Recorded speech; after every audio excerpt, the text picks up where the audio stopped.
ओम शांति। 24 फरवरी 2026 के ईश्वरीय महावाक्य है। पहले सुनते हैं मुरली के मुख्य पॉइंट्स। बाबा ने कहा, तुमने अपनी जीवन डोर एक बाप से बांधी है, अब तुम्हारा कनेक्शन एक से है, एक से ही तोड़ निभाना है। जैसे शादी में पल्लव बांधा जाता है, वैसे संगम पर आत्मा अपनी डोर परमात्मा से जोड़ती है। यह सूक्ष्म और रूहानी संबंध है। श्रीमत पर चलना ही सच्चा तोड़ निभाना है। आसुरी मत ने बहुत गिराया, अब रूहानी मत से चढ़ती कला होगी। बाबा ने कहा, यह रुद्र ज्ञान यज्ञ है, पतित से पावन बनने का यज्ञ। इस यज्ञ से ही विनाश ज्वाला प्रज्वलित होती है। एक बाप को याद करो तो वे कर्म विनाश होंगे। गंगा स्नान से नहीं, योग अग्नि से पाप भस्म होते हैं। माया डोर बांधने नहीं देती, खींचातान करती है, इसलिए याद की मेहनत आवश्यक है। लास्ट में बाबा ने कहा, हम मोस्ट स्वीटेस्ट झाड़ का कलम हैं। पहले स्वयं को मीठा बनाना है, तभी औरों को सुख देंगे। मनन शक्ति से हर पॉइंट को अनुभव बनाओ। अनुभवी आत्मा माया पुरूप और भिन्न पुरूप बन जाती हैं। अच्छा, अब सुनते हैं मुरली को विस्तार से। मुरली का सार। मीठे बच्चे, तुमने अपनी जीवन डोर एक बाप से बांधी है, तुम्हारा कनेक्शन एक से है, एक से ही तोड़ निभाना है। प्रश्न, संगम युग पर आत्मा अपनी डोर परमात्मा के साथ जोड़ती है, इसकी रस्म अज्ञान में किस रीति से चलती आ रही है? संगम युग पर आत्मा अपनी डोर परमात्मा के साथ जोड़ती है, इसकी रस्म अज्ञान में किस रीति से चलती आ रही है? उत्तर, शादी के समय स्त्री का पल्लव पति के साथ बांधते हैं। स्त्री समझती है जीवन भर उनका ही साथ होकर रहना है। तुमने तो अब अपना पल्लव बाप के साथ जोड़ा है। तुम जानते हो, हमारी परवरिश आधा कल्प के लिए बाप द्वारा होगी। गीत में है, जीवन डोर तुम ही संग बांधी। ओम शांति। देखो, गीत में कहते हैं, जीवन डोर तुमसे बांधी। जैसे कोई कन्या है, वह अपने जीवन की डोर पति के साथ बांधती है।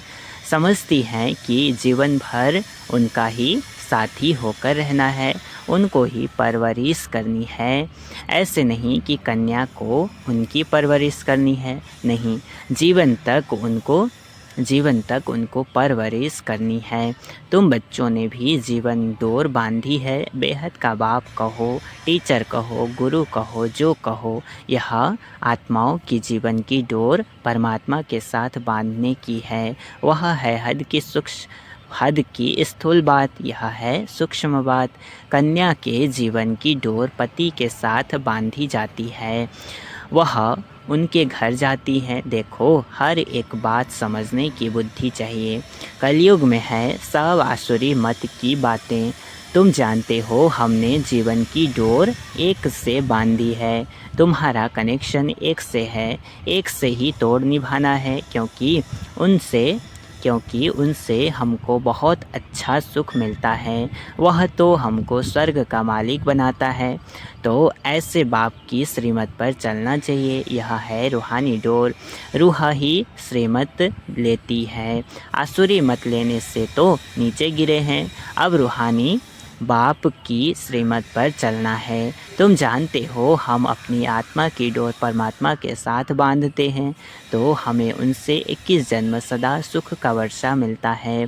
उस अल्पकाल की जीवन डोर से तो नीचे गिरते आए हो। यह 21 जन्मों के लिए गारंटी है। तुम्हारी कमाई कितनी ज़बरदस्त है, इसमें गफलत नहीं करनी चाहिए। माया गफलत बहुत कराती है। इन लक्ष्मी नारायण ने ज़रूर कोई से जीवन डोर बांधी, जिससे 21 जन्म का वर्षा मिला। तुम आत्माओं की परमात्मा से जीवन डोर बांधी जाती है, कल्प कल्प। उनकी तो गिनती नहीं। बुद्धि में बैठता है, हम शिव बाबा के बने हैं, उनसे जीवन डोर बांधी है। हर एक बात बाप बैठ समझाते हैं। तुम जानते हो, कल्प पहले भी बांधी थी। अब शिव जयंती मनाते हैं, परंतु किसकी मनाते? परंतु किसकी मनाते हैं पता ही नहीं है। शिव बाबा जो पतित पावन है वह जरूर संगम पर ही आएगा, यह तुम जानते हो, दुनिया नहीं जानती है। इसलिए गाया हुआ है कोटों में कोई, कोटों में कोऊ। आदि सनातन देवी देवता धर्म प्रायः लोप हो गया है और सब शास्त्र कहानियाँ आदि हैं। यह धर्म है ही नहीं तो जाने कैसे, यह धर्म है ही नहीं तो जाने कैसे। अभी तुम जीवन की डोर बांध रहे हो, आत्माओं की परमात्मा के साथ डोर जुटी हुई है। इसमें शरीर की कोई बात नहीं है। भल घर में बैठे रहो, बुद्धि से याद करना है। तुम आत्माओं की जीवन डोर बांधी हुई है। पल्लव बांधते हैं ना, वह स्थूल पल्लव यह है आत्माओं का परमात्मा के साथ योग। भारत में शिव जयंती भी मनाते हैं, परंतु वह कब आए थे यह किसको भी पता नहीं है। श्री कृष्ण की जयंती कब, राम की जयंती कब है यह नहीं जानते। बच्चे तुम त्रिमूर्ति शिव जयंती अक्षर लिखते हो, परंतु इस समय 3 मूर्तियाँ तो है नहीं। तुम कहेंगे शिव बाबा ब्रह्मा द्वारा सृष्टि रचते हैं, तो ब्रह्मा साकार में जरूर जाइए ना। बाकी विष्णु और शंकर इस समय कहाँ हैं जो तुम त्रिमूर्ति कहते हो। यह बहुत समझने की बातें हैं। त्रिमूर्ति का अर्थ ही ब्रह्मा विष्णु शंकर है। ब्रह्मा द्वारा स्थापना वह तो इस समय होती है, विष्णु द्वारा सतयुग में पालना होगी, विनाश का कार्य अंत में होना है। यह आदि सनातन देवी देवता धर्म भारत का एक ही है। वह तो सब आते हैं धर्म स्थापन करने। हर एक जानता है यह धर्म स्थापन किया और उनका सम्मत यह है, फलाने टाइम फलाना धर्म स्थापन किया। भारत का किसको पता नहीं है। गीता जयंती शिव जयंती कब हुई किसको पता नहीं है। श्री कृष्ण और राधे की आयु में 2-3 वर्ष का फ़र्क होगा। श्री कृष्ण और राधे की आयु में 2-3 वर्ष का फ़र्क होगा। सतयुग में ज़रूर पहले श्री कृष्ण ने जन्म लिया होगा, फिर राधे ने, परंतु सतयुग कब था यह किसको पता नहीं है। तुमको भी समझने में बहुत वर्ष लगे हैं, तो 2 दिन में कोई कहाँ तक समझेंगे। बाप तो बहुत सहज बताते हैं, वह है बेहद का बाप, ज़रूर उनसे सबको वर्षा मिलना चाहिए ना। ओ गॉड फादर कहा याद करते हैं, लक्ष्मी नारायण का मंदिर है, यह स्वर्ग में राज्य करते थे, परंतु उनको यह वर्षा किसने दिया। जरूर स्वर्ग के रचयिता ने दिया होगा, परंतु कब कैसे दिया वह कोई नहीं जानते हैं। तुम बच्चे जानते हो जब सतयुग था और कोई धर्म नहीं था। सतयुग में हम पवित्र थे, कलयुग में हम पतित हैं, तो संगम पर ज्ञान दिया होगा। सतयुग में नहीं तो संगम पर ज्ञान दिया होगा, सतयुग में नहीं। वहाँ तो प्रारब्ध है, ज़रूर अगले जन्म में ज्ञान लिया होगा। तुम भी अब ले रहे हो। तुम जानते हो आदि सनातन देवी देवता धर्म की स्थापना बाप ही करेगा। श्री कृष्ण तो सतयुग में था, उसको यह प्रारब्ध कहाँ से मिली। लक्ष्मी नारायण ही राधे कृष्ण थे, यह कोई नहीं जानते। बाप कहते हैं जिन्होंने कल्प पहले समझा था वही समझेंगे। यह सैपलिंग लगता है, मोस्ट स्वीटेस्ट झाड़ का कलम लगता है। तुम जानते हो आज से 5000 वर्ष पहले भी बाप ने आकर मनुष्य से देवता बनाया था। अभी तुम ट्रांसफ़र हो रहे हो, पहले ब्राह्मण बनना है। बाजोली खेलते हैं तो चोटी जरूर आएगी। बरोबर हम अभी ब्राह्मण बने हैं, यज्ञ में तो जरूर ब्राह्मण चाहिए। यह शिव व रुद्र का यज्ञ है, रुद्र ज्ञान यज्ञ ही कहा जाता है। श्री कृष्ण ने यज्ञ नहीं रचा, इस रुद्र ज्ञान यज्ञ से विनाश ज्वाला प्रज्वलित होती है। यह शिव बाबा का यज्ञ पतितों को पावन बनाने के लिए है। रुद्र शिव बाबा निराकार हैं, वह यज्ञ कैसे रचें जब तक मनुष्य तन में न आए। मनुष्य ही यज्ञ रचते हैं, सूक्ष्म व मूल वतन में यह बातें नहीं होती। बाप समझाते हैं यह संगम युग है। जब लक्ष्मी नारायण का राज्य था तो सतयुग था, अब फिर तुम यह बन रहे हो। यह जीवन की डोर आत्माओं की परमात्मा के साथ है। यह डोर क्यों बांधी है यह डोर क्यों बांधी है? सदा सुख का वर्षा पाने के लिए। तुम जानते हो बेहद के बाप द्वारा हम यह लक्ष्मी नारायण बनते हैं। बाप ने समझाया है तुम सो देवी देवता धर्म के थे, तुम्हारा राज्य था, पीछे तुम पुनर्जन्म लेते लेते क्षत्रिय धर्म में आए, सूर्यवंशी रजाई चली गई, फिर चंद्रवंशी आए। तुमको मालूम है हम यह चक्र कैसे लगाते हैं? इतने इतने जन्म लिए। भगवान वाच, हे बच्चे, तुम अपने जन्मों को नहीं जानते हो, मैं जानता हूँ।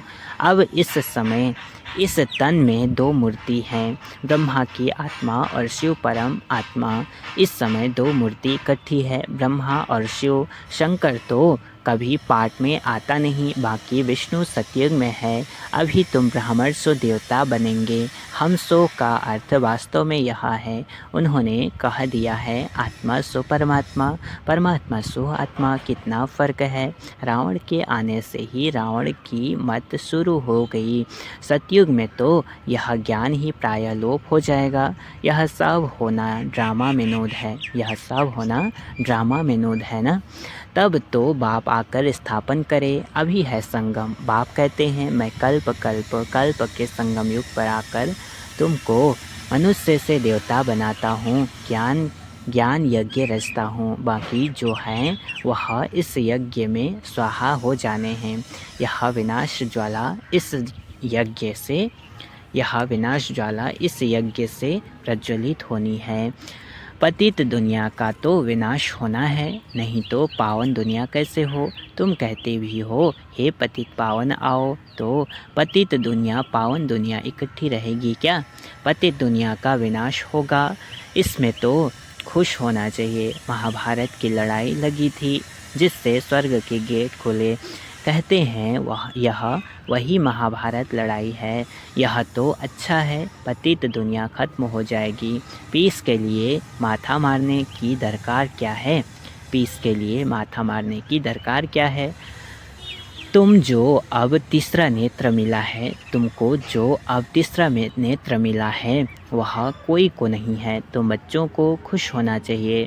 हम बेहद के बाप से फिर से वर्षा ले रहे हैं। बाबा, हमने अनेक बार आपसे वर्षा लिया है। रावण ने फिर श्राप दिया। यह बातें याद करना सहज है, बाकी सब दंत कथाएं हैं। तुमको इतना साहूकार बनाया, फिर गरीब क्यों बने? यह सब ड्रामा में नोद है, गाया भी जाता है। ज्ञान भक्ति वैराग्य। भक्ति से वैराग्य तब हो जब ज्ञान मिले। तुमको ज्ञान मिला तब भक्ति से वैराग्य हुआ, तुमको ज्ञान मिला तब भक्ति से वैराग्य हुआ। सारी पुरानी दुनिया से वैराग्य। यह तो कब्रिस्तान है, 84 जन्म का चक्र लगाया है। अभी घर चलना है, मुझे याद करो तो मेरे पास चले आएंगे। विक्रम विनाश हो जाएंगे और कोई उपाय नहीं। योग अग्नि से पाप भस्म होंगे, गंगा स्नान से नहीं होंगे।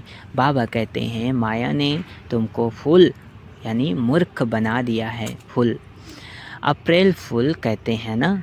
अभी मैं तुमको लक्ष्मी नारायण जैसा बनाने आया हूँ। चित्र तो बहुत अच्छे हैं। आज हम क्या हैं, कल हम क्या होंगे। परंतु माया कम नहीं, माया डोर बांधने नहीं देती, खींचातान होती है। हम बाबा को याद करते हैं, फिर पता नहीं क्या होता है, भूल जाते हैं। इसमें मेहनत है, इसलिए भारत का प्राचीन योग मशहूर है। उन्हों को वर्षा किसने दिया, यह कोई समझते नहीं हैं। बाप कहते हैं बच्चों, मैं तुमको फिर से वर्षा देने आया हूँ। यह तो बाप का काम है। इस समय सब नरकवासी हैं। तुम खुश हो रहे हो।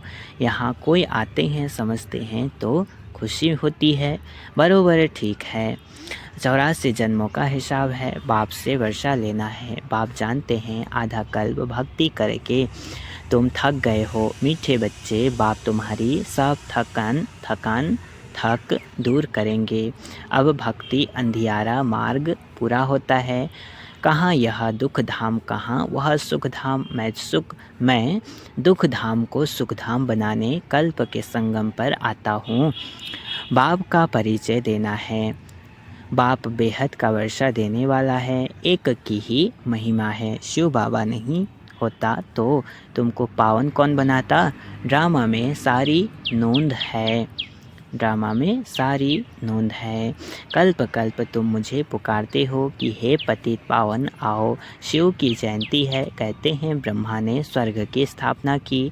फिर शिव ने क्या किया जो शिव जयंती मनाते हैं? कुछ भी समझते नहीं हैं। तुम्हारी बुद्धि में ज्ञान एकदम बैठ जाना चाहिए।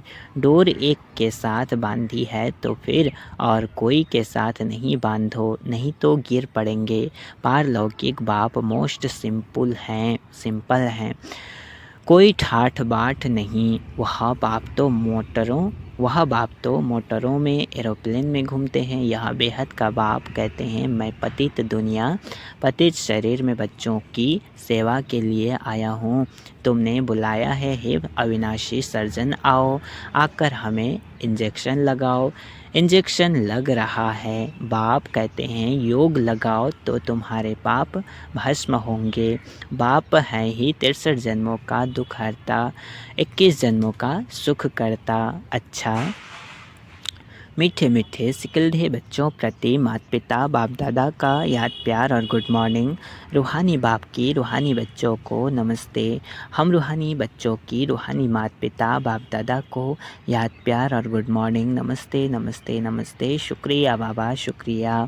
धारणा के लिए मुख्य सार है। पहला पॉइंट, अपने बुद्धि की रूहानी डोर एक बाप के साथ बांधनी है, एक की ही श्रीमत पर चलना है। दूसरा, हम मोस्ट स्वीटेस्ट झाड़ का कलम लगा रहे हैं, इसलिए पहले स्वयं को बहुत बहुत स्वीट बनाना है।